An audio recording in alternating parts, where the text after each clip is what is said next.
Muy buenos días para todos, para todas.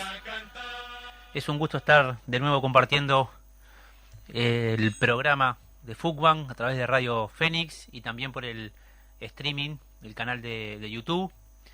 Eh, una fecha muy especial hoy. Primero porque vamos a estar conversando, intercambiando con Laura Boiani de Madres y Familiares a propósito de una nueva marcha del silencio el 20 de mayo, el próximo lunes, pero también porque hoy mismo, en este momento, eh, a esta hora, en el Palacio Legislativo se está llevando adelante una actividad muy interesante, bien interesante para Fuguan, para los cooperativistas, las cooperativistas y para el movimiento popular en general.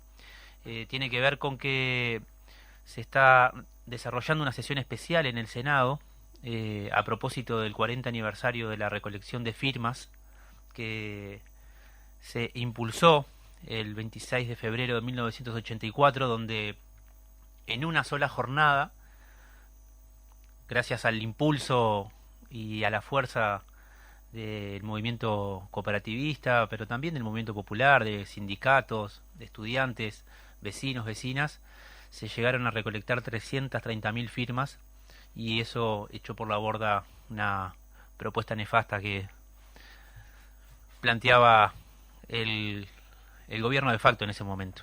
Entonces, en este momento se está llevando adelante esta actividad en el Palacio Legislativo, que bueno, vamos a ver si contamos con algún mensaje de los compañeros y las compañeras que están allá en este momento eh, participando de esa actividad. Como les decía, el programa de hoy va a estar centrado y vinculado a la memoria, a la verdad, a la justicia. Mayo es el mes de la memoria, se ha instalado como mes de la memoria, y no solamente desde el movimiento cooperativo, desde las distintas cooperativas de la Federación, bueno, participamos de las marchas centrales que hay en Montevideo y en los distintos departamentos, sino que también cada vez más son las actividades que se hacen descentralizadas en distintas cooperativas de viviendas, en distintos barrios, y eso nos parece como bien importante que pueda fortalecerse también desde ahí esta propuesta de lucha permanente por la memoria, por la verdad, por la justicia, que, que le ha sido muy caro a nuestra sociedad, muy caro a, a compañeros, a compañeras que bueno, que de alguna forma eh, su único crimen fue luchar por un mundo mejor. Así lo entendieron las autoridades de facto de ese momento. Pero como los queremos dejar acostumbrándose también, queremos compartir con ustedes, bueno, algunas de las actividades que tenemos para esta semana y que estamos convocando desde Fuquan, y también queremos comentarle algunas de las actividades que se hicieron el fin de semana.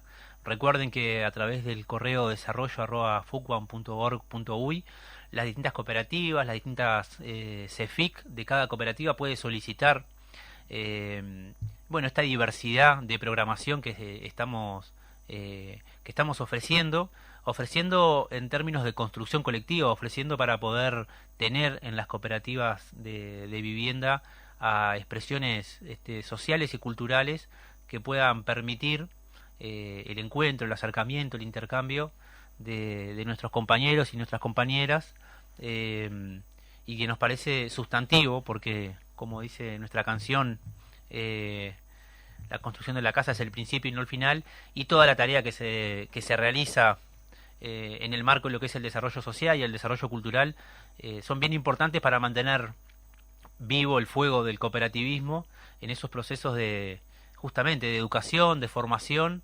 de lo que es el cooperativismo y cómo vamos también desarrollando esa propuesta cooperativa en cada momento y en cada etapa. Entonces, recordar que, como decía al principio, en este momento está sucediendo esa sesión especial en el Senado de, de vínculo con lo que tiene que ver con el 40 aniversario de la juntada de firmas, un homenaje bien merecido también, y, y comentarles que bueno, que el 17 de mayo, se va a estar realizando el plenario de cooperativas de Montevideo. Va a ser un plenario... No, pero no está hablando ahora de ello. Ah, capaz que podemos salir un poquito en vivo desde la sesión del Senado. Ahora no están hablando de él. Bien. Bueno, cuando tengamos ahí la posibilidad de salir en vivo, nos avisan y vamos a mechar un poquito, que nos parece bien importante. Ahora están hablando otras personas en el Senado. Les comentaba que el 17 de mayo, 19:30, vamos a estar convocando un plenario de cooperativas, un plenario bien interesante, porque estamos convocando a las cooperativas en trámite, en obra y también habitadas, para colocar todo lo que tiene que ver con la marcha del silencio, poder compartir las distintas actividades que se van a estar haciendo en las distintas cooperativas, convocar obviamente a las actividades centrales que se van a estar desarrollando. Vamos a estar también hablando acerca del aniversario de Fugwan, que es otra actividad que se nos viene, y que de hecho el martes próximo vamos a estar aquí en este programa hablando de eso, así que ya le vamos a estar pasando la información vinculada a cómo se va a desarrollar esa actividad, dónde se va a hacer, qué características. Y también en ese plenario del 17 de mayo a las 19:30 horas, vamos a estar hablando acerca bueno, de lo que fue y cómo estamos un poco reorganizando los roles vinculado bueno, al cambio que tuvo la Secretaría General de Fugwan. Recuerdan que el martes pasado estuvimos acá con Gustavo, quien dejó la dirección y la Secretaría General de la Federación, asumiendo el compañero Jorge Díaz. Y bueno, eso se va a estar hablando también en el plenario de las cooperativas en trámite, en obra y habitadas, el 17 de mayo a las 19:30 horas. Y por último, los avances que tienen que ver con el proceso bueno, de la conquista del 2%, y cómo se viene eso gestionando y desarrollando con aquellas cooperativas que ya han ingresado la documentación. Por otro lado, queríamos hacer el repaso de las actividades que se dieron el fin de semana, vinculado a desarrollo social y cultural en distintas cooperativas. Entonces estuvimos con Montejuegos, una propuesta bien interesante para grandes, para chicos, una movida lúdica muy integradora, que se desarrolla tanto en espacios cerrados como al aire libre. Montejuegos estuvo el 11 de mayo en FUCOP. La Ventolera, bueno, más que conocida, estuvo en Covizunca 4, 5 y 6 el 11 de mayo también. Ahí pudieron compartir los compañeros y compañeras cooperativistas una tremenda instancia de encuentro, de actividad de intercambio. Les comentábamos también el martes pasado que una de las propuestas que tenemos desde Desarrollo Social y Cultural son los viajes a Colonia, a Piriápolis, y en ese sentido también Covifucus fueron de viaje a Colonia, estuvieron conociendo y bueno, una instancia bien interesante de viajar juntos. Y también en Covifoeb 2 y 3, el 11 de mayo estuvo el Mago Marcel. Recordamos que todas estas actividades y algunas más se pueden solicitar a Fugwan a través de desarrollo@fugwan.gov.uy. Bueno, y ahí coordinan con las compañeras las fechas, las posibilidades, las disponibilidades, pero nos parece que es una buena instancia para provocar en las cooperativas espacios de encuentro, de intercambio, y poder fortalecer toda nuestra área de desarrollo social y cultural, que es tan importante para el cooperativismo de vivienda por ayuda mutua. Y por último mencionar también que estamos, bueno, con la tarjeta solidaria, pueden entrar a la página de Fugwan, solicitarla. Con esa tarjeta solidaria se tienen bonificaciones y descuentos en un montón de lugares, altamente recomendada. Se puede hacer el trámite individual o el trámite colectivo a través de los consejos directivos o de las EFIC de cada cooperativa también. Ahí van a encontrar también el listado completo de los beneficios. Y también está activo el banco de sangre, ¿sí? El banco de sangre que donando una vez al año se cubre al donador de 6 beneficiarios a su elección y todas las personas cooperativistas. Así que por ahí la puesta a punto de las actividades, de la agenda de Fugwan, de lo que viene, de lo que estuvimos haciendo el fin de semana. Y ya tenemos acá en la mesa a Laura, que le damos los buenos días. Bueno, bienvenida Laura. Muchas gracias, perdón la demora de la llegadita tarde. Nada, agradecida por el espacio también para poder conversar un poco sobre lo que es el mes de la memoria, ¿no? Bien, sí, además está media gélida la mañana. Empezó a sentir casi una ola polar. Casi una ola polar. Sí. Laura, bueno, estábamos comenzando al principio que para Fugwan es bien importante el poder conversar sobre esto, el poder instalar, bueno, en este caso en el programa de radio, pero transversalmente en todo el movimiento, lo que tiene que ver con la memoria, la verdad, la justicia, y bueno, en particular mayo, que ya se ha ido construyendo como el mes de la memoria, con un montón de actividades que se despliegan durante todo el mes. ¿Cuál es la consigna central, digamos, para esta edición de la marcha? La consigna de este año es: ellos saben dónde están, exigimos respuestas, nunca más terrorismo de Estado. Es una consigna que es discutida dentro del colectivo, la Asociación de Madres y Familiares, y partimos de la base de un reclamo que los venimos sosteniendo hace ya mucho tiempo, y es justamente la exigencia a quienes tienen la información sobre qué pasó con nuestros familiares a que la entreguen. Ellos saben qué hicieron, dónde están nuestros familiares, esa información está, y lo que falta es un paso, si se quiere, para que entreguen esa información, y también la exigencia política de que lo hagan de una vez por todas también, ¿no? Porque son muchos años esperando hasta esa respuesta. También englobando en el nunca más terrorismo de Estado, partiendo de que la memoria y el trabajo con la memoria es un sostén para que en nuestra sociedad, en nuestro país, no vuelva a suceder, no vuelvan a suceder los crímenes que pasaron dentro del terrorismo de Estado. Y bueno, por ese lado viene la consigna. Ya venimos trabajando en realidad desde el 1 de mayo, incluso antes, recibiendo también muchas iniciativas de distintos colectivos, barriales, sindicatos, movimientos de estudiantes. Ya hace unos años de que lo que fue la pandemia, que se instaló esto de Mayo, mes de la memoria, y son las personas que empiezan ya desde el primer día de mayo a construir, a sembrar margaritas, a buscar y pensar qué iniciativas se pueden hacer este año, y bueno, vestir en cierta forma las calles de Montevideo, del interior, con ya sea la margarita o la consigna o las fotos de nuestros familiares.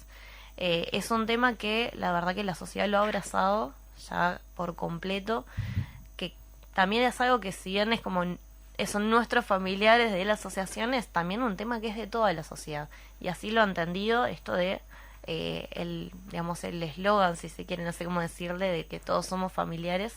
Realmente se ha hecho así. La gente entiende esta temática y la toma y la trabaja en todos los ámbitos, en todos los días también, más allá de mayo incluso. Ahora, Laura, vos mencionabas cómo se ha ido distribuyendo. Capaz que a partir de la pandemia, sin duda que un poco nos obligó a generar espacios de encuentro con los criterios que se imponían en ese momento, pero realmente esta llegada, sin duda, a nivel de la sociedad, marcado por lo que son las marchas y la cantidad de gente que participa, pero también de la cantidad de actividades que se han distribuido, como decías vos, a lo largo del año, en mayo en particular. Pero ¿cómo ven ustedes también esta distribución como o multiplicación más bien de actividades que se realizan en el interior del país, en muchos departamentos, pero también en muchos barrios de muchos departamentos, y en el caso de Montevideo, obviamente además de la marcha central y de la actividad central, muchas actividades que se realizan en barrios por organizaciones sociales. Ayer o anteayer veía un video que estuvo circulando de los deportistas, Sí. por la memoria. Entonces, cómo evalúan ustedes y bueno, cómo trabajan también esta llegada tan capilar, digamos, a muchos espacios que bueno, tienen un vínculo fuerte con la sociedad. Que en cierta forma el trabajo de nosotros es lo más sencillo del mundo, porque en realidad no tenemos que hacer mucho, porque la gente ya es la que piensa, la que organiza, la que hace cosas y hace que el tema esté sobre la mesa. Antes, capaz de la pandemia, lo que nos pasaba era que la actividad era la marcha, el 20 de mayo, la marcha, y después a lo largo del recorrido del mes, capaz que tenías una o dos actividades.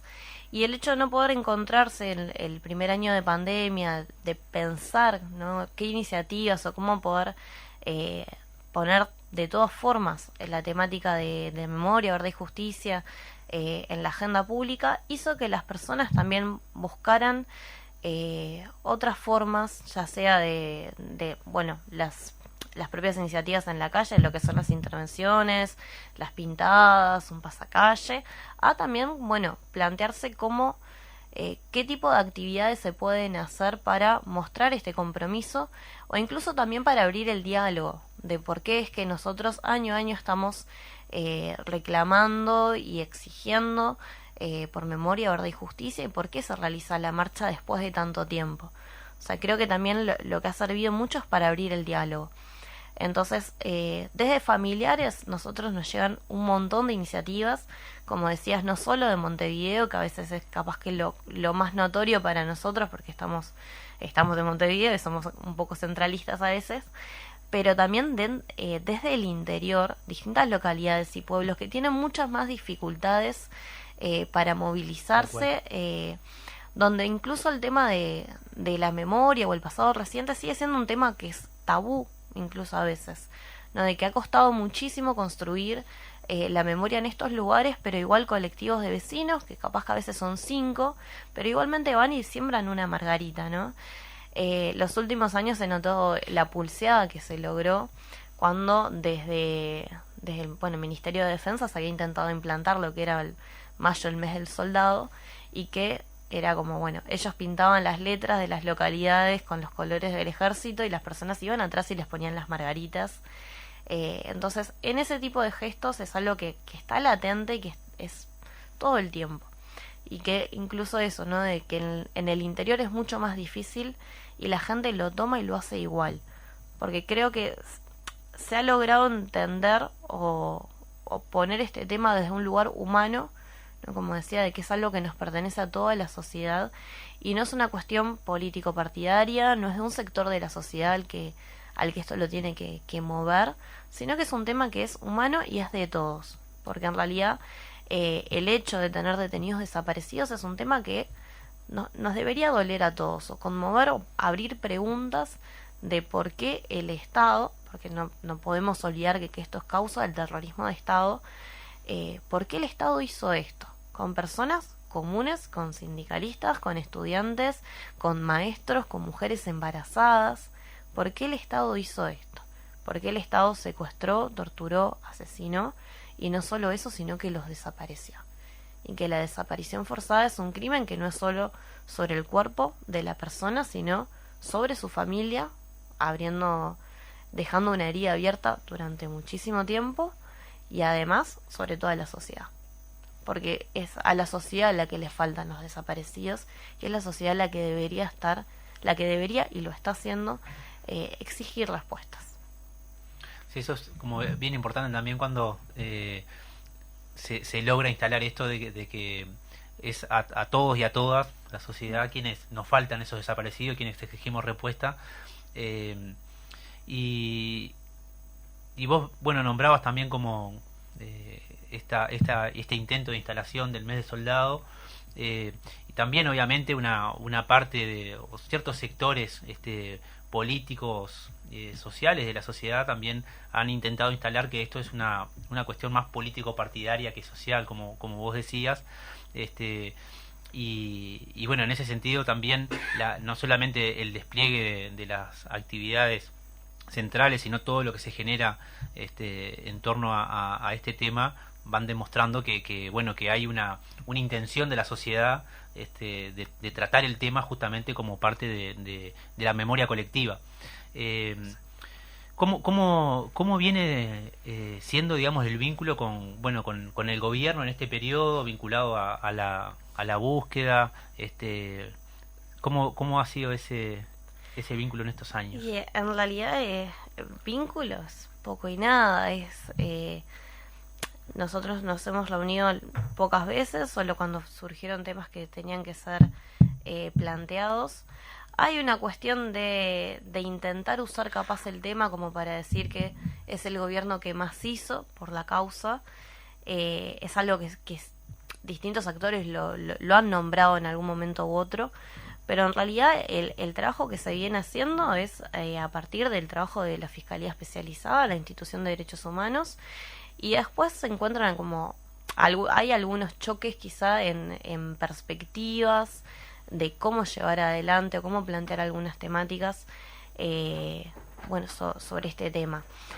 En realidad vínculo poco y nada. Lo que sí nosotros venimos como mencionando y denunciando hace un tiempo a esta parte es que es notorio, por lo menos en estos últimos años, la insistencia de ciertos actores políticos a plantear miradas o negacionistas o que incluso justifican los crímenes del terrorismo de Estado, o que incluso se vuelve a plantear esto, ¿no?, de que es un tema del pasado y que hay que pasar la página.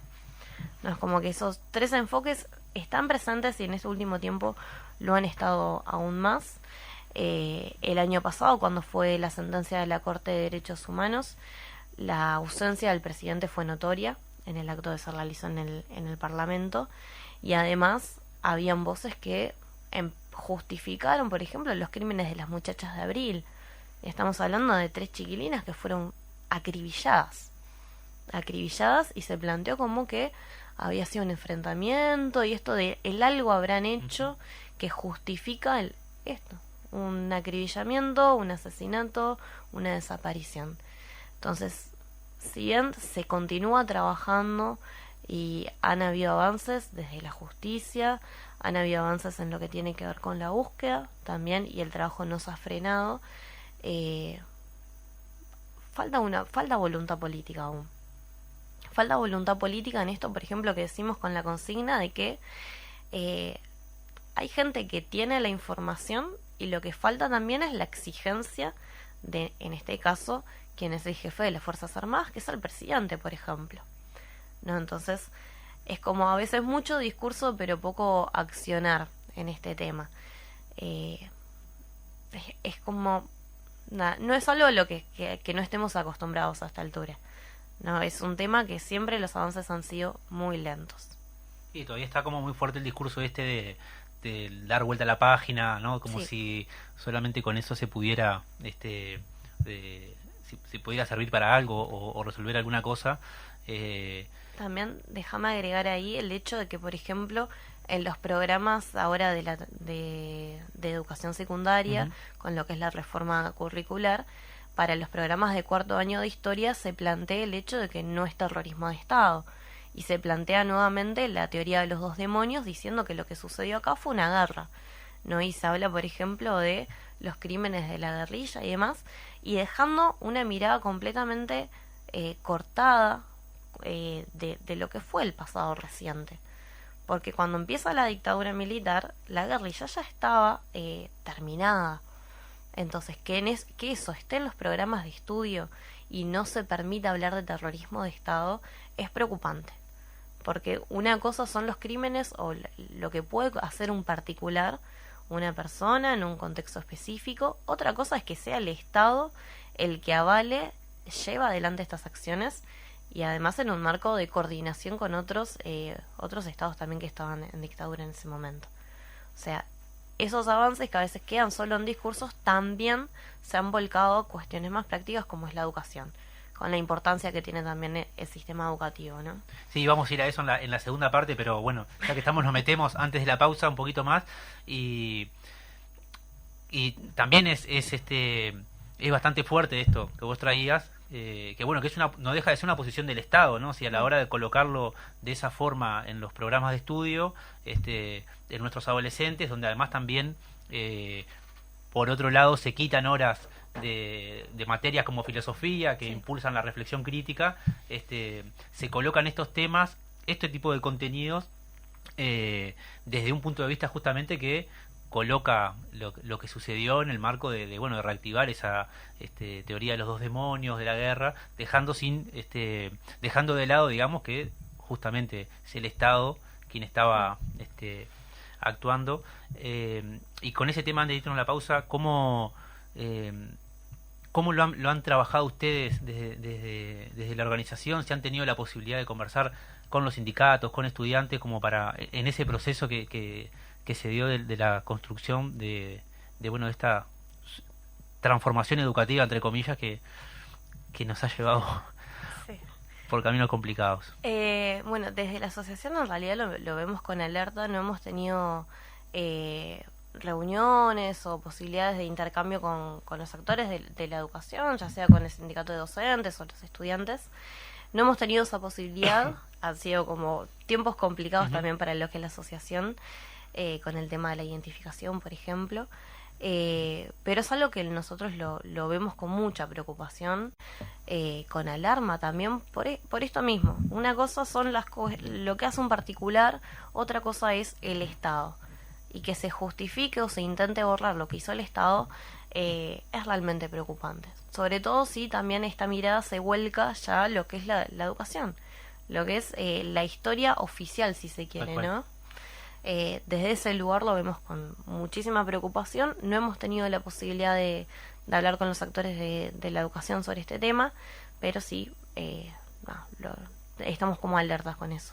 Bien. Bueno, si les parece, vamos a la pausa y volvemos en unos minutos. El Salón Comunal. Bueno, seguimos en el programa de todos los martes de 10 a 11 por Radio Fénix, programa de FUCBAN. También se transmite por streaming. Es en el canal de YouTube de FUCBAN, así que ahí también pueden ir a buscarlo. Comentábamos que estaba sucediendo también hoy una sesión especial en el Senado por el 40 aniversario de la juntada de firmas de 1984, donde en un solo día se juntaron 330.000 firmas para derrocar ese intento de ley que venía gestándose desde el gobierno de facto, de la dictadura en realidad. Así que bueno, tenemos posibilidad de compartir un poquito. Desde el Palacio Legislativo está el senador José Núñez haciendo uso de la palabra. Supone meses de despliegue militante. Sin ir más lejos, hace 15 días hizo entrega de 430.000 firmas para habilitar el plebiscito sobre el sistema previsional, y todos hemos valorado, más allá del acuerdo o no con la consulta, como un hecho destacable el número de adhesiones recabado. Fue una campaña que duró entre 6 y 7 meses. El hecho que hoy estamos conmemorando, la jornada de recolección de firmas organizada por la FUCBAN contra la Ley de Propiedad Horizontal de la Dictadura, el 26 de febrero de 1984, juntó en un solo día 330.000 firmas. Fue una hazaña popular y democrática. Hay que tener en cuenta que era la primera vez que el recurso previsto en el artículo 79 de la Constitución se ponía en marcha. Se debía informar a la ciudadanía del mecanismo y de las razones del reclamo, y lo más importante, vencer el lógico temor de dejar estampada con nombre, apellido y firma la oposición a la dictadura. Es cierto que el muro de silencio que había impuesto la dictadura se resquebrajaba y el pueblo había ganado la calle con sus demandas económicas y políticas, pero el aparato represivo seguía intacto y actuando. En junio de 1983, un grupo de jóvenes comunistas había sido detenido, torturado y preso. El 9 de noviembre de 1983, había sido duramente reprimida una movilización convocada por la Intersocial, el PIT, ACEP, FUCBAN y SERPAG. Tras el paro general del 18 de enero de 1984, se había decretado la ilegalización del PIT, y lamentable y tristemente un poco más adelante, ese mismo año, en abril de 1984, sería asesinado en la tortura en el batallón 9 de Río Negro el médico Vladimir Roslik. Los riesgos eran muchos, pero la determinación también. Por eso insisto en que fue una proeza popular y democrática. Proeza popular porque fue el movimiento social organizado a iniciativa y con la conducción de la FUCBAN el que tuvo el coraje y la inteligencia de llevar adelante la jornada. Proeza democrática porque fue una manifestación inequívoca de nuestro pueblo de rechazo a la dictadura y de reivindicación del voto y la expresión de la voluntad ciudadana. Por estas razones es que nos parece justo y conveniente que el Parlamento Nacional, que hace un año recordaba bajo la consigna por siempre democracia los 50 años del golpe de Estado civil y militar que arrasó con las libertades públicas, la democracia y los derechos humanos, conmemore y celebre hoy la jornada del 26 de febrero de 1984 y rinda homenaje también a quienes defendieron la democracia en cada esquina y a las organizaciones que, trascendiendo sus reivindicaciones corporativas, se comprometieron con esa lucha por las libertades y por la democracia. La dictadura fue enemiga por razones políticas e ideológicas del cooperativismo de vivienda por ayuda mutua y de la FUCBAN. Por razones políticas, porque las cooperativas de vivienda fueron un refugio para la participación ciudadana, la democracia, la solidaridad y la cultura popular. Por razones ideológicas, porque si se piensa que el desarrollo humano se cimienta en la competencia y la desigualdad, que la vivienda es una mercancía y que será el mercado el que resuelva el problema del acceso a la misma, las cooperativas están de más y hay que terminar con ellas. En el curso de los años, el gobierno de facto fue adoptando medidas que, si no pudieron finalmente desarticular las cooperativas ya en curso, impidieron que nuevas familias accedieran a esta alternativa. Se priorizó lo financiero por sobre la cuestión social, por lo que se clausuró la DINAVI trasladando sus competencias al banco hipotecario. Entre otras cosas, la cartera de tierras, la que fue entregada por el banco a promotores privados. Se incrementaron las tasas de interés sobre los préstamos a las cooperativas. Se redujo drásticamente el Fondo Nacional de Viviendas destinadas a la misma, pasó del 43% a un 3%. Se dejaron de otorgar personerías jurídicas para constituir nuevas cooperativas y de escriturar nuevos préstamos. Se suspendieron los institutos de asistencia técnica directamente vinculados al cooperativismo de vivienda. Bueno, ahí teníamos un poco de lo que está sucediendo en este momento en la Cámara de Senadores, en esta sesión especial por el reconocimiento, digamos, de los 40 años de la histórica recolección de firmas de FUCBAN, junto a el movimiento popular, sindicatos, estudiantes que lograron recoger en un solo día esas 330.000 firmas. Seguimos con Laura, que nos acompaña para conversar sobre la marcha en particular del 20 de mayo, pero también sobre la memoria, la verdad, la justicia. Laura, ¿cómo hoy nos comentabas cómo también el despliegue de distintas actividades que están haciendo y cómo ves que viene reafirmándose la juventud con este tema en términos generales en la sociedad, y también en la asociación con los recambios que se van dando, como nos pasa a todas las organizaciones también? En cuanto a la asociación, yo por lo menos odio la palabra cuando hablan de los relevos o las generaciones y demás.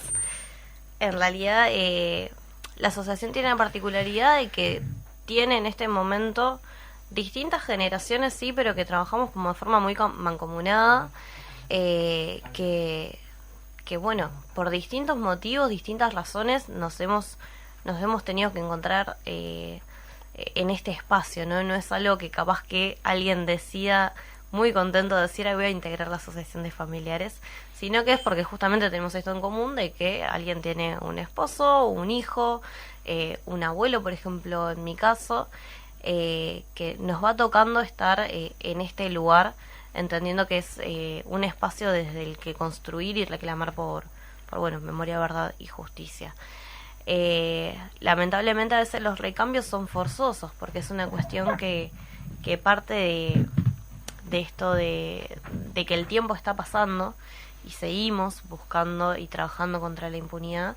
El hecho de que a veces los recambios son por una cuestión de que el tiempo pasa y se están muriendo muchas personas, las madres, por ejemplo, y eso hace quizá que tengamos que aparecer otros dentro de la asociación a tomar un poquito la posta. No es capaz algo voluntario ni que deseáramos, sino que es una situación que es esto. Es 50 años más tarde seguimos luchando contra la impunidad que hace que hay familiares que se están yendo sin respuestas todavía, sin saber qué fue con sus hijos, qué fue con sus compañeros y demás.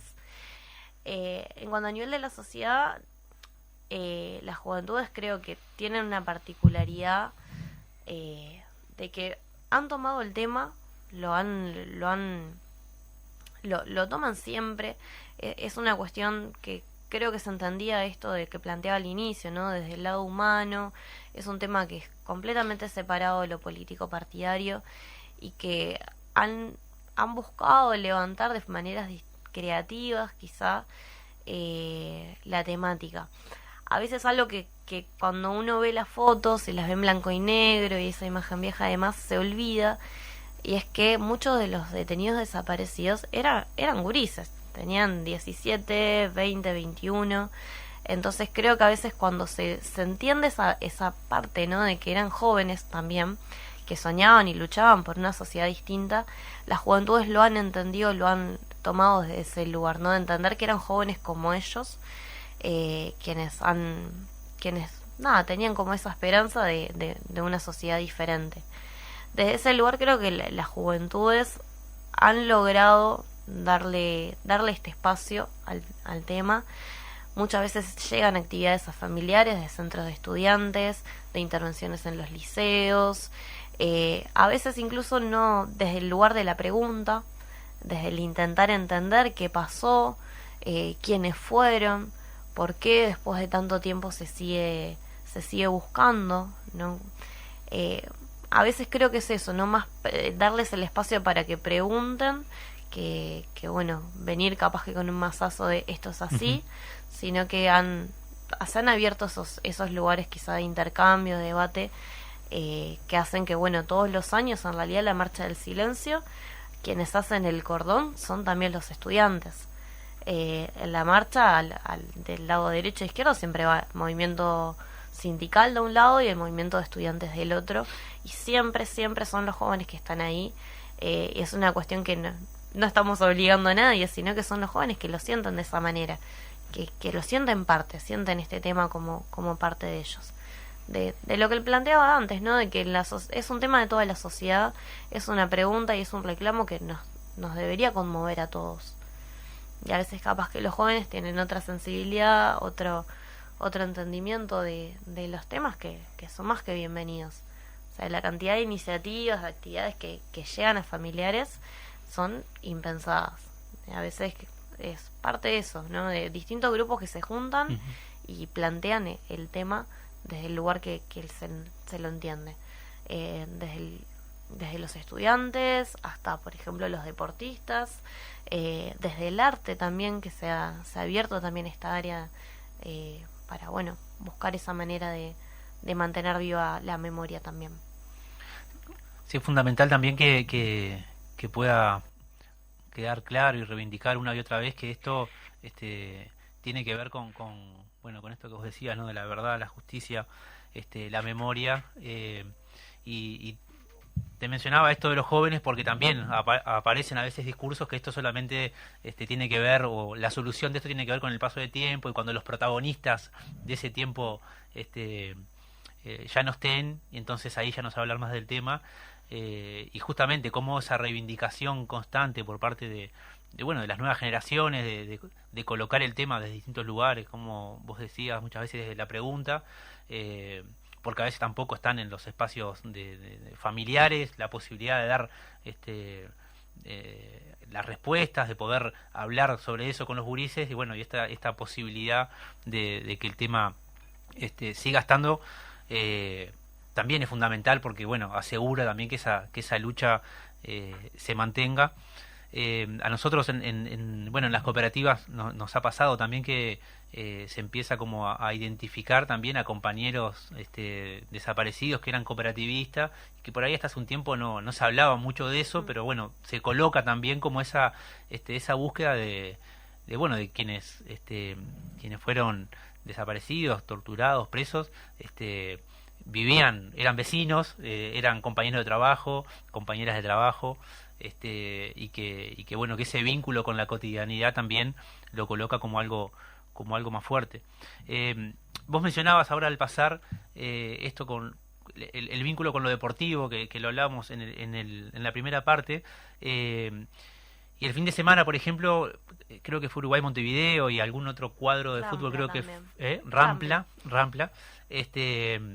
bueno, salieron con el mensaje de familiares.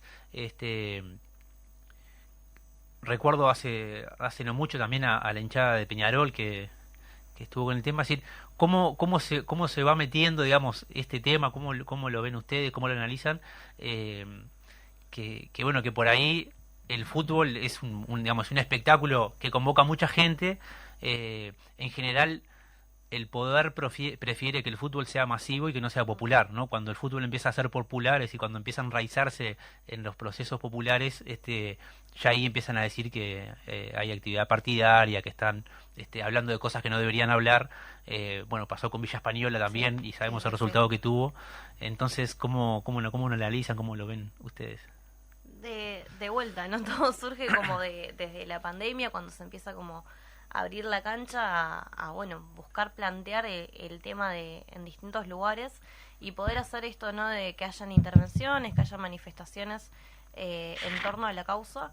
Es que se empezó con una movida un poco lenta al principio, porque cuesta mucho por mismo lo que vos decís, ¿no? De que son temas que se plantean que tienen que estar separados, de que no podés estar metiendo la política en el deporte y demás, pero se logró a partir de charlas que a veces hacen con los clubes, a veces desde las hinchadas, perdón, se logró llegar a esto que es la manifestación de estos cuadros, ¿no? Entrando capaz a la cancha con las balconeras, con una margarita, lo que fue el homenaje del año pasado del colectivo de hinchas con memoria de Peñarol, que homenajearon a los detenidos desaparecidos que habían sido socios o hinchas de ese club, que es algo que había iniciado Villa Española en su momento, que tuvo ese embate, esa prohibición, ¿no? De que no podían mezclar todo esto.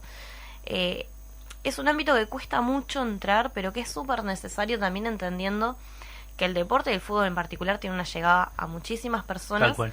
Y además que los propios deportistas a veces son también gurises, ¿no? Digo, son jóvenes que poco contacto tienen con el tema, y que a veces en las charlas se da esto de bueno, buscar entenderlo desde el lugar de qué fue lo que pasó y qué es lo que hicieron, ¿no? Que las personas, los detenidos desaparecidos, eran personas comunes y corrientes, ¿no? Esto de eran cooperativistas, o le gustaba escuchar tango, o le gustaba ir a ver no sé, a un club todos los domingos. O sea, personas comunes y corrientes que le pasó esto. Y además entender que a veces es esto que hablaba de cómo las generaciones se transversalizan o conviven en el mismo espacio. Entender que a veces después de estas charlas con los futbolistas, por ejemplo, se van, es bueno, llegas a tu casa y te encontrás con un abuelo, con un tío, con un vecino que vivió la dictadura y vivió el hecho de la persecución o la censura, porque también es necesario entender que más allá de la detención forzada y el reclamo puntual por los detenidos desaparecidos, también es una cuestión más amplia el reclamo que se hace del nunca más terrorismo de Estado, porque también la dictadura implicó la persecución, sacar la libertad de expresión, la libertad de reunión, que no te podías juntar, que no podías opinar, que no podías usar el pelo de una manera, que no podías escuchar esto. O sea, también se busca como ampliar el tema desde ese lugar también. Entender que hay un reclamo puntual por los 197 desaparecidos, pero que también es porque la dictadura implicó que se cortaran todas estas cosas dentro de la sociedad. Entonces, los colectivos lo han logrado llevar adelante, lo han logrado expresar. Bueno, este año, además de Rampla y de Uruguay Montevideo, van a haber otros cuadros que se van a manifestar. Y ayer presentábamos el spot de Deportistas con la Memoria, que tuvo el impacto también de que son varios referentes los que salen en el mismo, porque también es importante que personas que son referentes dentro de la sociedad, referentes también para los jóvenes, se expresen y muestren su compromiso con este tema, porque también hace que se entienda que esto no es solo de un sector, sino que es de todos. Y capaz que una persona que antes no le prestaba atención a esto dice, bueno, che, ¿por qué el maestro Tavares sale diciendo que es Memoria Verde y Justicia? ¿O por qué el Cebolla? ¿O por qué Coates? Sino, bueno, por lo menos si sirve para algo, es para que la gente se pregunte y vea que esto es un tema mucho más amplio que el reclamo de unos pocos, ¿no? Ahora me mandan un mensaje desde la gente de la Policlínica Manuel Liberov en Malvin Norte, que están escuchando, bueno, médico, Manuel Liberov, médico desaparecido en Buenos Aires en el 76. Estamos ya llegando al final. Laura, hay una cosa que bueno, que se viene dando también a impulso como de las nuevas derechas, pero todo lo que viene pasando también en Argentina, instalándose con fuerza, no solamente el negacionismo, que bueno, que también acá está, pero bueno, que esas nuevas derechas que no solamente traen, como siempre, no solamente traen un paquete económico que inspira la desigualdad, sino que también en sus discursos de construcción cultural también, muchas veces generan esto que hablábamos hoy de bueno, sí el negacionismo, pero sí también instalar como la voz del Estado la teoría de los dos demonios, fue una guerra, señores. Nada, ¿cómo lo analizan esto en el marco de una mirada más regional también, en términos de que fue una operación también regional la que generó y tuvo por consecuencia los desaparecidos, los presos, los torturados? Mucha preocupación nuevamente. La asociación vive preocupada por muchas cosas. Creo que el discurso oficial que se dio el 24 de marzo, que era el día del Nunca Más, dejó en claro un poco cuál era la postura de este nuevo gobierno argentino, ¿no? Al decir de que se buscaba como la memoria completa y se presentaba un spot donde también se plantea esto, ¿no? De la teoría de los dos demonios. Es algo que nosotros lo vemos porque tiene como una réplica acá también, desde distintos actores políticos que han hablado y se han expresado desde el mismo lugar, pero también con la preocupación justamente de lo que hablabas de el tema de que esto fue en el marco de una operación coordinada y que muchos de los desaparecidos que nosotros buscamos también fueron desaparecidos en Argentina, a muchos que fueron trasladados hacia Uruguay. Entonces la preocupación iba por muchos lugares que tienen que ver con, por ejemplo, el avance de la justicia. En ese lugar lo único que nos dio tranquilidad en este último tiempo es que desde el lado de lo que es la justicia en cuanto a los crímenes de lesa humanidad, en Argentina no, por lo menos continúan avanzando. Hace poco fue la sentencia por los juicios de Banfield, donde habían varios uruguayos que pasaron por estos centros de detención y se logró de todas formas una sentencia positiva con cadenas perpetuas, pero es algo a lo que hay que estar muy alerta, sobre todo también porque hay un planteamiento desde lo presupuestal que implica también el hecho de que hay muchos trabajos que se pueden detener. Nosotros tenemos que tener en cuenta que los desaparecidos que estamos buscando no es solo dentro de Uruguay, sino también en Argentina. Y, por ejemplo, si se toca el presupuesto de lo que tiene que ver con la búsqueda ya, también puede ser que nos detenga a nosotros. También había salido como la alerta de lo que tenía que ver con el banco de ADN en Argentina, que en un discurso sobre la ley de bases se había dejado entrever que se iba a tocar el presupuesto del banco de abuelas, que después se negó, pero es algo que hay que estar hacer un seguimiento, entendiendo que, por ejemplo, nosotros el trabajo sobre el ADN lo tenemos en coordinación directa con el EAF, que es el equipo de antropólogos de Argentina, que, bueno, dependen del presupuesto también estatal. Nuestro banco está allí, entonces también, si bien tenemos el respaldo, por supuesto, hay que hacer el seguimiento de lo que está aconteciendo. Entendiendo también de que a veces las historias son como medias cíclicas y que lo que pasa en Argentina también puede pasar acá, porque es como la historia se repite, los discursos no son nuevos. Creo que por eso también es más necesario que nunca, quizá, el hecho de poder continuar levantando esta bandera del nunca más. Es necesario no seguir escuchando estos discursos que justifican, por ejemplo, que se fusile a un maestro como fue Julio Castro, ¿no? Que fue secuestrado, que fue torturado y que además lo fusilaron y escondieron su cuerpo durante tantos años. No olvidar de los niños que habían sido apropiados, de las mujeres embarazadas que no sabemos qué sucedió con ellas, de estudiantes, de jóvenes y de trabajadores que, bueno, sufrieron el peor de los fines, que ni siquiera sabemos cuál es, ¿no? Porque es lo que tiene el tema de la desaparición forzada, es que no sabemos qué pasó. Creo que es importante tener en cuenta esto, ¿no? De que muchas personas que vieron salir a su familiar vivo mientras se lo llevaban detenido y nunca más lo vieron. Esa historia no puede volver a suceder. No se puede justificar en el marco de una guerra, en el marco de un conflicto, lo que sea, no es justificable la desaparición forzada. Porque incluso aunque haya una guerra, los cuerpos se entregan, no se mantienen secuestrados durante tantos años.